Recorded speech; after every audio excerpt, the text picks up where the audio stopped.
Halo guys, kita akan bahas soal-soal post-test tentang penarikan kesimpulan yang kalian sudah kerjakan beberapa hari yang lalu.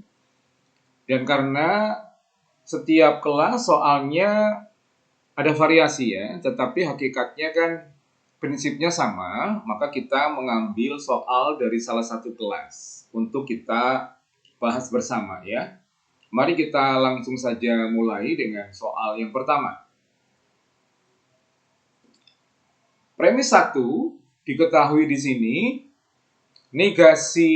jika negasi Q maka negasi P. Kemudian premis 2 itu P ya. Jadi kita lihat kedua premis ini bentuknya simbolik, pernyataan atau proposisi yang berbentuk simbolik. Oke. Nah, kalau kita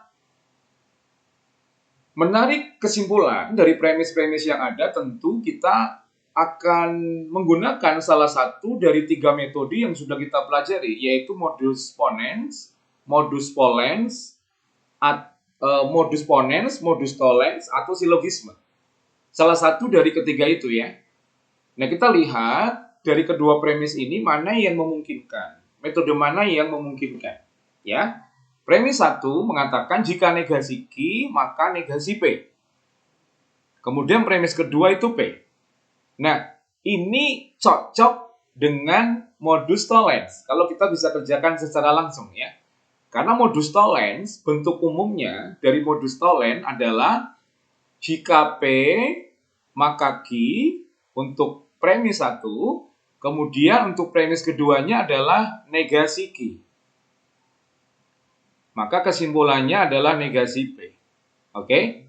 Kalau kita perhatikan bentuk soal ini, kedua premisnya secara prinsip ya sesuai dengan konsep modus tollens ini. Oke, bentuknya ada variasi tetapi prinsipnya sama. Mari kita perhatikan. Ya. Kalau kita lihat di sini ya P adalah pernyataan sebab dari jika P maka Q. Kemudian Q adalah pernyataan akibat dari jika P maka Q di premis pertama. Oke. Kemudian premis kedua itu bentuknya adalah pernyataan tunggal negasi Q. Jadi negasi dari pernyataan tunggal akibat ini. Ya. Nah, ini cocok. Perhatikan.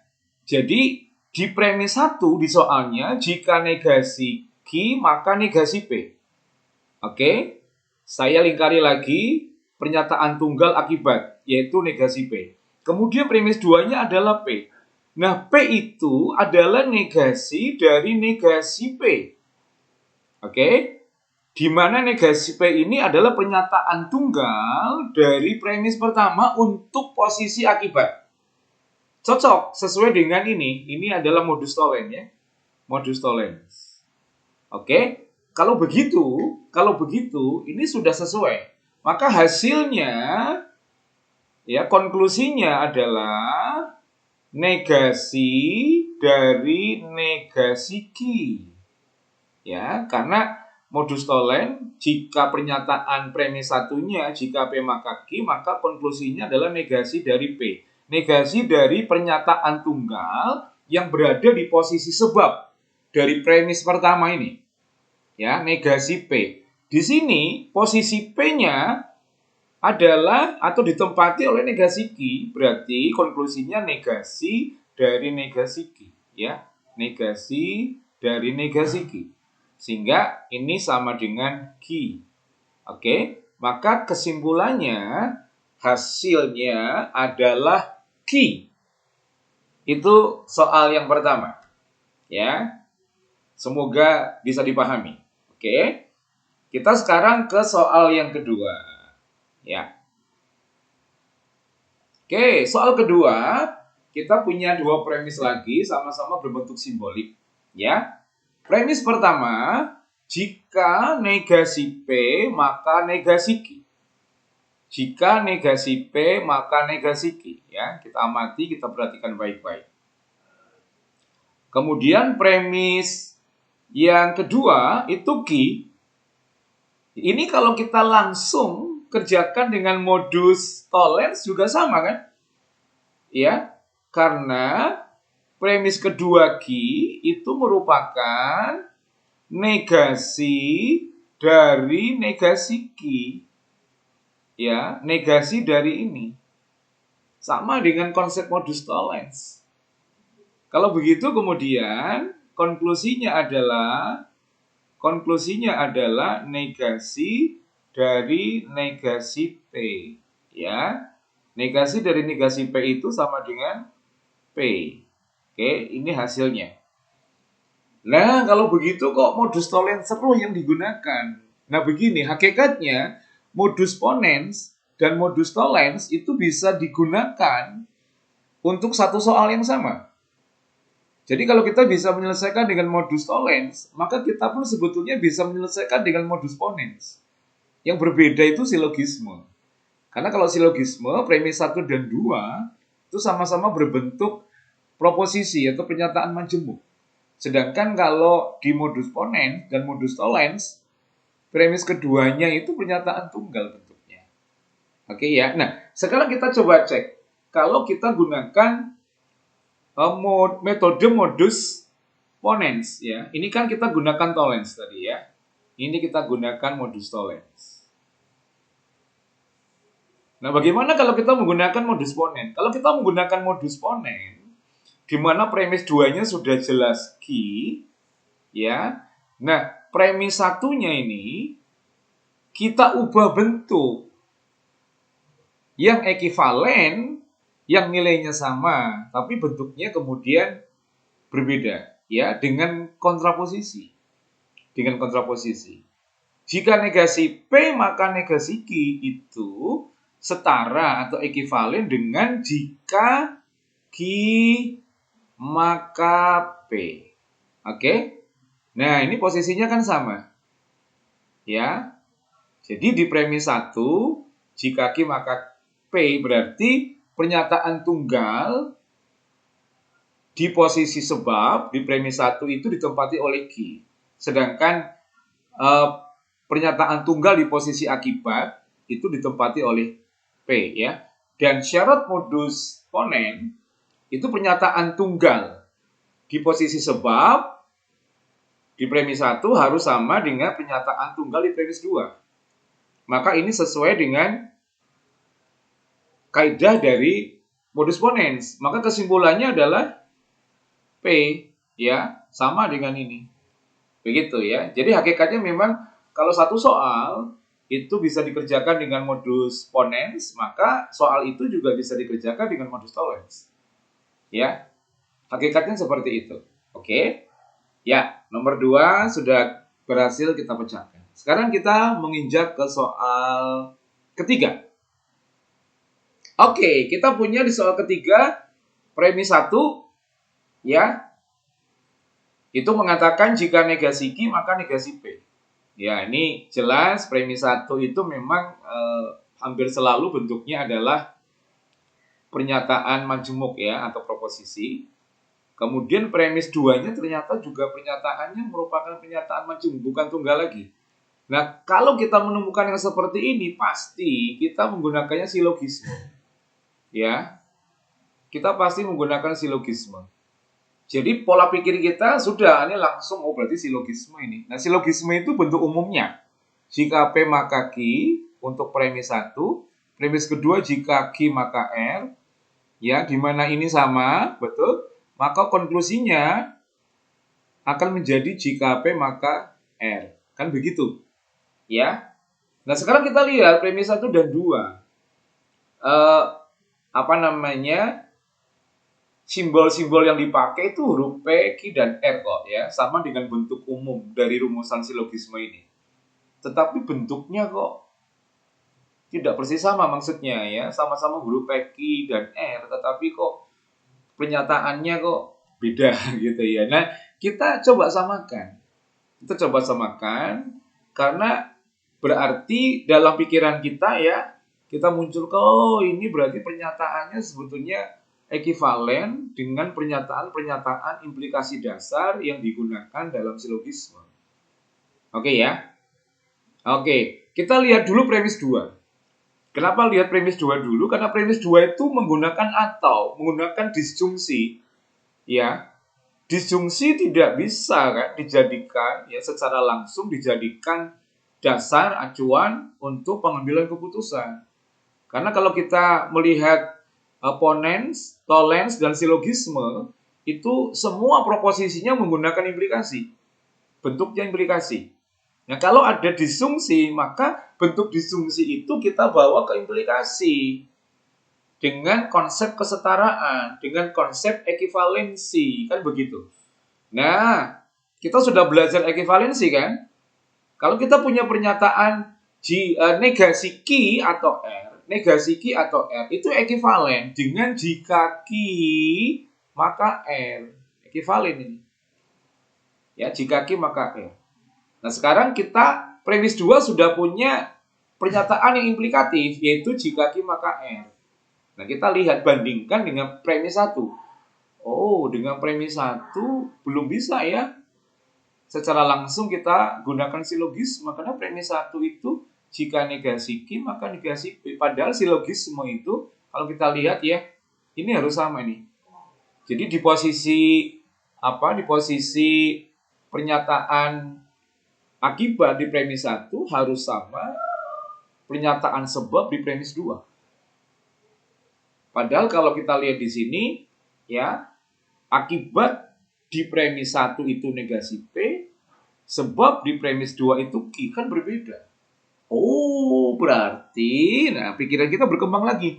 Kemungkinan premis satunya kita ekivalensikan lagi gitu loh.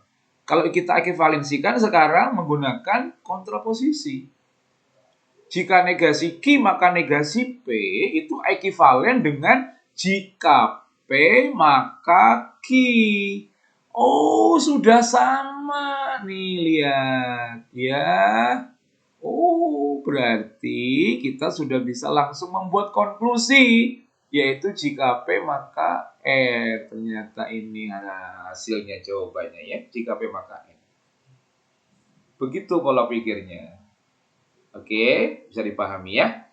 Baik, kita ke soal berikutnya sekarang. Nah, bentuknya kalimat. Kalau tadi kan bentuknya simbolik ya, sekarang bentuknya kalimat. Nah, kalau kita menemukan premis-premis yang berbentuk kalimat seperti ini, saya menyarankan kita mengerjakannya berbasis rumusan, bukan perasaan. Ya, perasaan itu membantu, baik, dibutuhkan juga seringkali, tetapi tidak bisa kita andalkan. Kita mengandalkan logika. Logika itu kemudian kita dasarkan pada rumusan yang sudah kita pelajari. Baik itu modus ponens, modus tollens, maupun silogisme. Kalau begitu, baik premis 1 maupun premis 2, kita bawa ke bentuk rumusan simbolik. Oke, ya, mari kita lihat. Premis 1, jika Mr. Yunus berangkat lebih dari pukul 06, berarti kita bisa simbolkan ya sebagai jika P. Kemudian ada kata maka kan? Oke, jika P maka. Mr. Yunus terjebak macet, jika P maka Q. Di mana P adalah Mr. Yunus berangkat lebih dari pukul 6. Ini P. Oke. Kemudian Mr. Yunus terjebak macet, ini Q. Nah, kita perhatikan. Pernyataan apa yang disimbolkan P dan pernyataan apa yang disimbolkan Q. P dan Q itu sama-sama pernyataan tunggal. Oke, yang menyusun premis 1. Kemudian premis 2. Mr. Yunus tidak terjebak macet. Oh, premis 2 itu tunggal. Bukan majemuk ya, tunggal. Nah, kita lihat. Tunggalnya premis 2 itu P atau Q simbolnya. Mr. Yunus tidak terjebak macet. Oh, sama dengan Q, betul? Berarti ini Q, tetapi ada tidaknya. Oke, ada tidaknya. Berarti negasi Q. Oke, jadi premis 1 itu jika P maka Q. Lalu premis 2-nya adalah Q. Negasi Q ya. Negasi Q. Sorry. Keliru tadi nyebut Q ya. Negasi Q. Kalau begitu, konklusinya apa?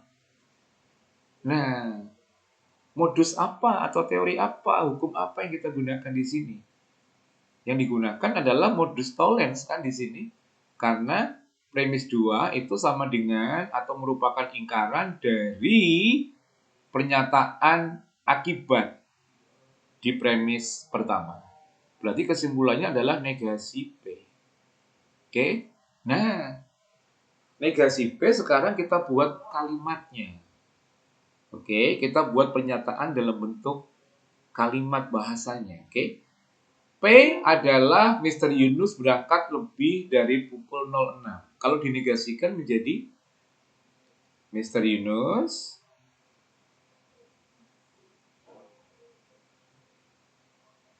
tidak berangkat. Iya kan? Tidak berangkat lebih dari pukul 06. Ya, jadi yang diberi tidak itu adalah predikatnya. Predikatnya, ya. Atau bisa juga Mr. Yunus berangkat tidak lebih dari pukul 06. Itu juga bisa ya. Oke. Mr. Yunus berangkat tidak lebih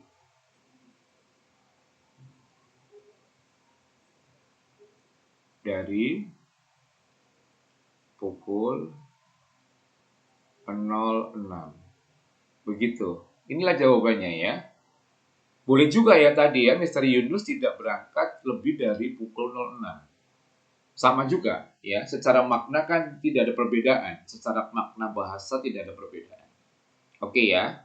Jadi intinya Mr. Yunus itu berangkatnya nggak lebih dari jam 6 gitu loh. Nggak lewat dari jam 6. Sebelum jam 6 sudah berangkat, itu maksudnya begitu intinya. Oke? Clear ya? Oke, kita ke soal berikutnya. Oke, premis 1 mengatakan jika ada x kuadrat sama dengan 4, maka x pangkat 3 sama dengan 8. Ya, berarti ini P. Oke. Lalu ini Q, ya. Berarti jika P maka Q ya. Jika P maka Q premis 1-nya. Tidak ada negasinya ya, tidak ada bukan gitu ya. Oke. Kemudian premis 2, sekurang-kurangnya ada satu bilangan memenuhi x kuadrat sama dengan 4. Nah, sekurang-kurangnya ada satu itu kan bentuk lain atau ekivalen ya, ekivalensi dari kuantor eksistensial. Nah, ada ini kan kuantor eksistensial. Jadi artinya sama, sekurang-kurangnya ada satu bilangan memenuhi x kuadrat sama dengan 4, itu hakikatnya sama saja dengan ada x kuadrat sama dengan 4, itu kan tidak berbeda. Ya, jadi premis 2 itu P sebetulnya. Premis 2 itu P kan. Nah, kalau begitu kita bisa langsung menggunakan modus ponens. Konklusinya adalah Q. Oke. Nah, Q itu mana? Q itu ini kan. Ya, kita buat kalimatnya Q, maka kalimatnya adalah X pangkat 3 sama dengan 8. Ya, X pangkat 3 sama dengan 8. Tetapi ini akan menjadi ambigu kalau tidak ditambahi kata ya ada atau beberapa ya, karena ini kan sifatnya pernyataan tunggal sebetulnya ya. Jadi kalian boleh menambahkan ada ya X pangkat 3 sama dengan 8. Boleh juga beberapa X memenuhi ya X pangkat 3 sama dengan 8. Boleh begitu ya. Ditambahkan supaya makna kalimatnya menjadi lebih jelas. Sehingga ketika dinilai benar atau salahnya itu lebih tidak membingungkan ya, lebih pasti sifatnya. Oke ya. Oke begitu? Ya. Kita lanjutkan ya. Oke, premis 1. Jika air sungai banjir kanal tidak meluap, ada kata tidak ya, hati-hati ini ada kata tidak. maka hujan turun tidak lebih dari 3 jam. Hujan turun tapi tidak lebih dari 3 jam. Oke, berarti kalau kita buat implikasinya menjadi jika negasi P, maka negasi G. Ya, ini kan tidak. Oke. Premis 2, hujan turun lebih dari 3 jam. Oh, lebih dari berarti ini ingkarannya ya, ingkarannya dari kini. Di sini ada kata tidak, di sini tidak ada kata tidak. Jadi lebih. Ya. Di atas ini di premis 1 tidak lebih dari 3 jam, di premis 2 lebih dari 3 jam. Berarti ini key. Oke. Maka premis 2 ini adalah key. Nah, kalau kita melihat premis 1 dan premis 2 secara simbolik ini menggunakan modus tolen. Ya, tolens dong. Oke, di mana ini merupakan ingkaran. Ingkaran dari ini kan. Ya, premis 2 merupakan ingkaran dari pernyataan tunggal yang berada pada posisi akibat di premis 1. Ya. Oke, kalau begitu konklusinya adalah negasi dari negasi P kan? Ya, sama dengan P. Nah, kita buat kalimatnya untuk P. Di soal ini, ya air sungai banjir kanal tidak meluap, itu kan negasi P. Negasi P, ya, ini negasi P. Berarti kalau kita buat menjadi P, kalimatnya akan mengatakan air sungai banjir kanal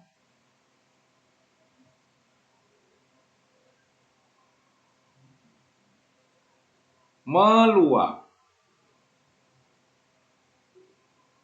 Meluap. Begitu air sungai banjir kanal meluap. Begitu ya? Ya, oke. Kita ke soal berikutnya ya. Oke. Ya, berikutnya premis 1 mengatakan Isna tidak makan malam atau berat badannya naik. Oh, menggunakan atau. Hati-hati guys, hati-hati ini menggunakan atau. Isna tidak makan malam atau berat badannya naik. Berarti kalau kita buat simbolnya menjadi negasi P atau Ki. Ya, negasi P atau Ki. Nah, premis 2 Isna makan malam. Oh, Isna makan malam itu ini negasinya dari negasi P ya. Berarti P dong. Oke. Nah, kalau kita lihat perumusannya, wah ini nggak bisa langsung disimpulkan ya. Karena premis 1 menggunakan disjungsi. Nah, kalau begitu kita buat ekivalensinya. Kita bawa ke bentuk implikasi kan. Menjadi jika P maka Ki. Lalu premis 2-nya tetap P. Konklusinya adalah Ki dong. Ya, dia menggunakan modus ponens. Oke. Ya. Ki. Nah, Ki itu apa? Kalimatnya apa? Ini berat badannya naik. Sudah. Kesimpulannya adalah dengan kalimat ya, berat badan Isna atau nya boleh ya. Isna naik. Begitu jawabannya ya. Oke guys, kita teruskan guys. Berikutnya premis 1 mengatakan semua siswa shelter, kelas shelter maksudnya, naik kelas atau CM-nya sedih. Oh ini juga pakai atau nih. Ya. Sama ya. Jika P maka bukan maka, sorry, atau P atau ya, Ki. Ya. P atau Ki. Oh, ini kok seperti saya hapus dulu aja ya. Saya hapus dulu karena nanti dikiranya itu kuantor universal ya. Itu atau bukan kuantor universal. Jadi P atau Ki, ya. Nah, P-nya hati-hati, P-nya memang menggunakan kata semua ya, kuantor universal. P-nya itu berbentuk kuantor universal. Kemudian premis 2, ada siswa shelter tidak naik kelas. Wow, ini semua ini ada, tetapi ada kata tidak. Kalau ini naik, ini tidak naik. Oh, berarti premis 2 itu negasinya dari P. Iya kan, negasinya dari P itu. Ya, negasi, tapi kan memang berkuantor P itu. Negasi P juga berkuantor ya. Oke, jadi negasi dari semua siswa shelter naik itu kan ada siswa shelter tidak naik. Begitu kan ya. Oke. Nah, sekarang kita ubah dulu dong berarti premis satunya menjadi implikasi ya. Seperti soal sebelumnya tadi kan. Maka menjadi kalau tadi kan negasi P atau Q ya. Maka menjadi jika P maka Q. Sekarang kan P atau Q ya berarti menjadi jika negasi P maka Q dong. Kan begitu. Ya. Nah, premis 2-nya kan negasi P. Ini berarti juga menggunakan modus ponens. Kesimpulannya adalah Q. Ya, kesimpulannya adalah Q. Nah, Q tinggal kita buat kalimatnya Q. Q itu apa? Si M-nya sedihnya itu siapa? Nya itu kelas shelter ya. Berarti si M kelas shelter sedih. Iya kan? Si M kelas shelter ya sedih. Gitu ya. Jadi kalimatnya kita buat lebih komplit supaya orang membacanya bisa lebih mudah memahami karena ini kan menjadi pernyataan tunggal. Ya. Oke, kita teruskan ya. Ya.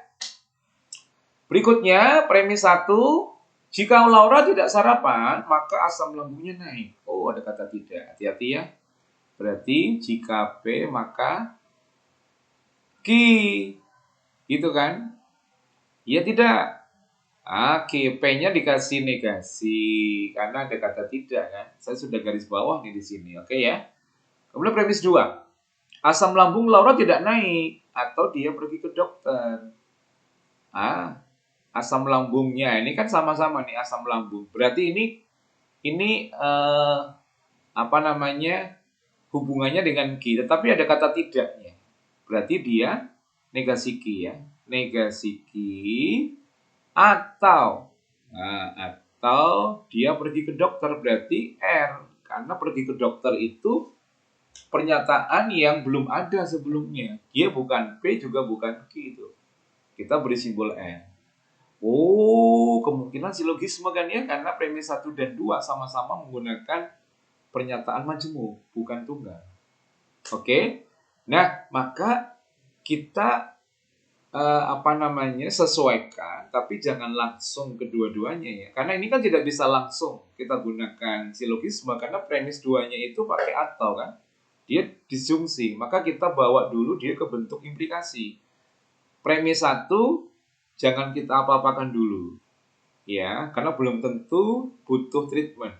Bisa iya butuh, bisa juga tidak. Nah, kita treatment dulu yang pasti butuh treatment, yaitu premis 2. Karena dia disjungsi, maka harus dibawa ke implikasi.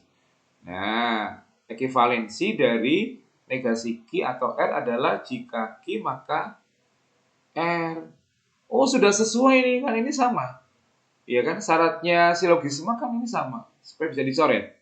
Maka konklusinya menjadi jika negasi P maka R. Sudah, kita buat kalimatnya. Jika negasi P maka ini kan berarti langsung nih ya. Jika Laura tidak sarapan,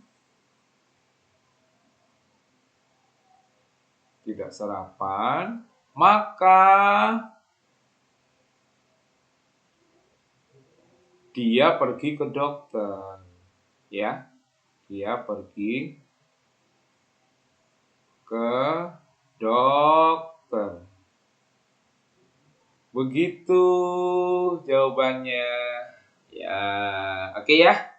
Ya, kita lihat soal berikutnya masih ada nggak ya? Masih? Ya. Premis 1, jika peserta tidak memperoleh medali, maka dia tidak mencapai garis finish. Ya, berarti kalau kita buat pernyataannya, ini ada kata tidak ya. Kita buat jika negasi P, maka negasi Q. Begitu ya. Kita buat dulu aja seperti itu. Premis 2, peserta tidak memperoleh medali atau mendapat konsumsi. Ya, medali itu di sini dia ada di posisi P nih. Ya, di posisi P. Di pernyataan sebab dari premis pertama. Ya. Juga menggunakan kata tidak. Ini juga tidak. Berarti itu negasi P ya.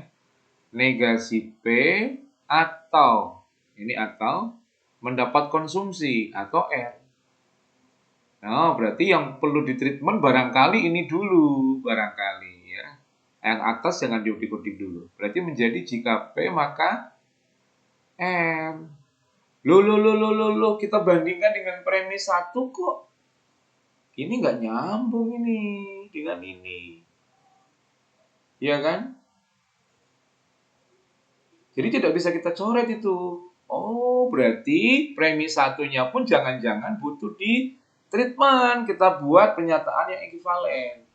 Jika negasi P, maka negasi Q. Yang ekivalen adalah jika Q, maka P.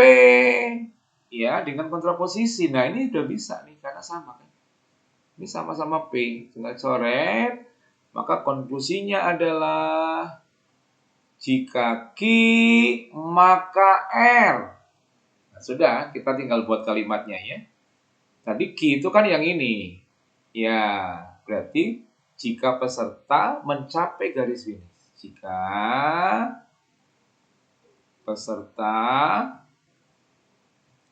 mencapai garis finish,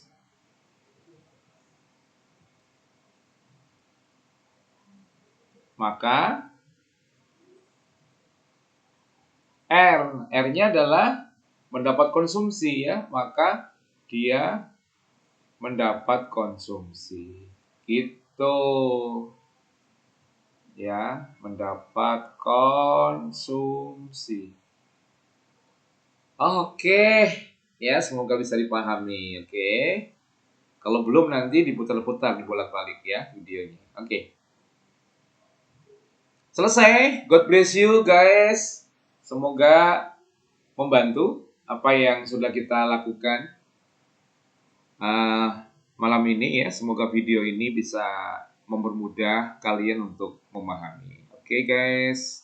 Tuhan memberkati. God bless.